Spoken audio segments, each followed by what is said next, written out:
That thought you're running from right now? The one that claws at your ribs when the world sleeps? Tonight, we let it speak. That whisper that says you are not enough, that you are faking it, that the facade is cracking and soon everyone will see, feel it. The cold knot in your stomach, the shallow breath that feels like glass in your lungs, the weight behind your eyelids. That is not tiredness, but the dread another sunrise, demanding a version of you that you have lost the blueprint for. You lie there in the silent, judging dark, and your mind is not a sanctuary. It is a town square under siege. Every shout from the day, every criticism, every worry you absorbed from a stranger's frown on the subway, every headline screaming the world's chaos. They all live here, rent-free, throwing rocks at your windows. What if you could build a wall?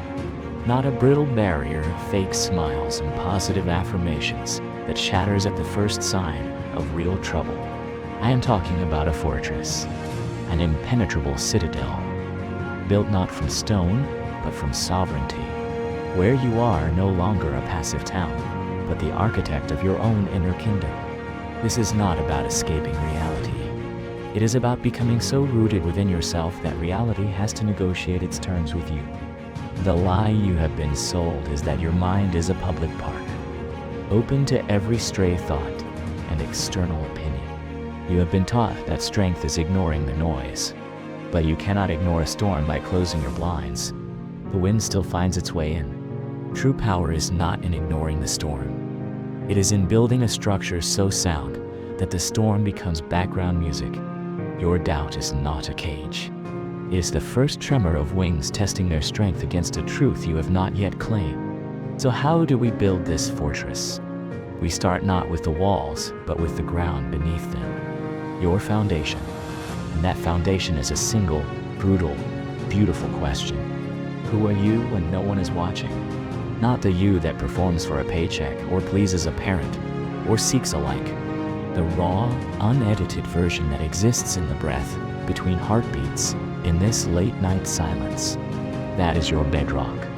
Everything else is shifting sand. Most people build their entire lives on sand, then wonder why the first strong wind levels them. Your foundation is the one truth that cannot be taken from you. It is the quiet knowing in your bones of what you value, what you love, what you would defend even if you were the last person on earth. Find that.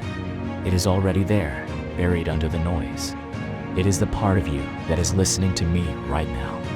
Now we raise the walls. And these walls are not made of denial. They are made of discernment. This is the sacred art of the gatekeeper.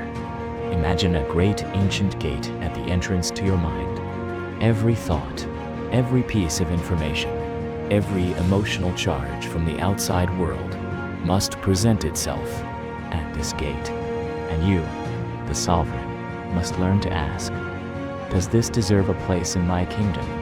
That bitter comment from a colleague? It does not get permanent residence.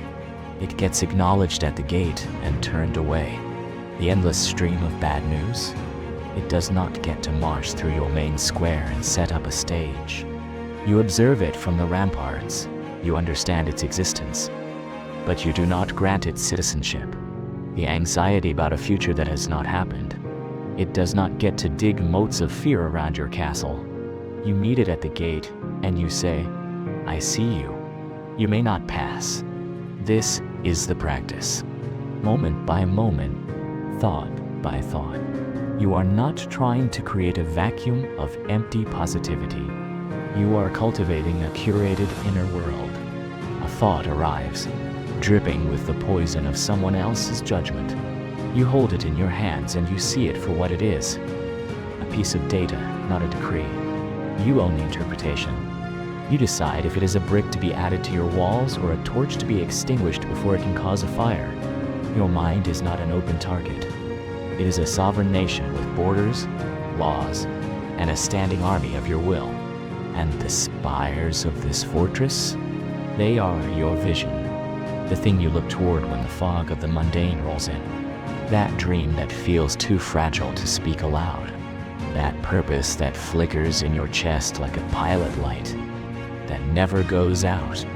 Most people let that light be dimmed by the weather of their circumstances. But in your fortress, you protect that flame. You build a spire so high, so clear, that it pierces the darkest clouds. You look to it every single day. It is your true north. The chaos outside the walls cannot touch it, because it is anchored in the bedrock of who you are. The shouts from below become distant, muffled echoes. You are no longer in the storm. You are above it, looking at the horizon you have chosen. This is the metamorphosis. From a porous, vulnerable town to an unassailable citadel. The same energy that was once spent on panic is now channeled into peace. The same focus that was once scattered by every distraction is now a laser pointing toward your spire. The world did not change. The siege did not necessarily end. But you are no longer cowering in the town hall. You are standing on the battlements, watching it all unfold, unshakable. Because you know the strength of your own foundations and the height of your own spires. You are no longer a victim of the weather in your mind. You are its master. That thought you let speak at the beginning, look at it now. It is still here, but it is no longer a monster clawing at your ribs. It is just a shadow on the ground outside your walls. You have given it a voice, and in doing so, you have robbed it of its power. It is a sound, not a sentence. It is data, not destiny. It speaks, and from your high tower, you simply listen, discern, and decide. Does this get a visa to enter my kingdom? Most of the time, the answer is no. And you close the gate, not with anger, but with the calm finality of a ruler who knows the value of their own peace. The night will not last forever. The dawn is always coming. But the next time the light breaks, and the world begins its daily siege of demands and dramas, you will not be the same. You will feel the fortress around you. You will feel the solidity of your foundation beneath you. You will feel the pull of your spire above you. You will move through the noise not as a target, but as a temple, impregnable, resilient, and finally, completely, unshakably your own. So let the thoughts speak. Let all of them speak. And from the quiet center of the citadel you are building, simply choose which ones you will answer.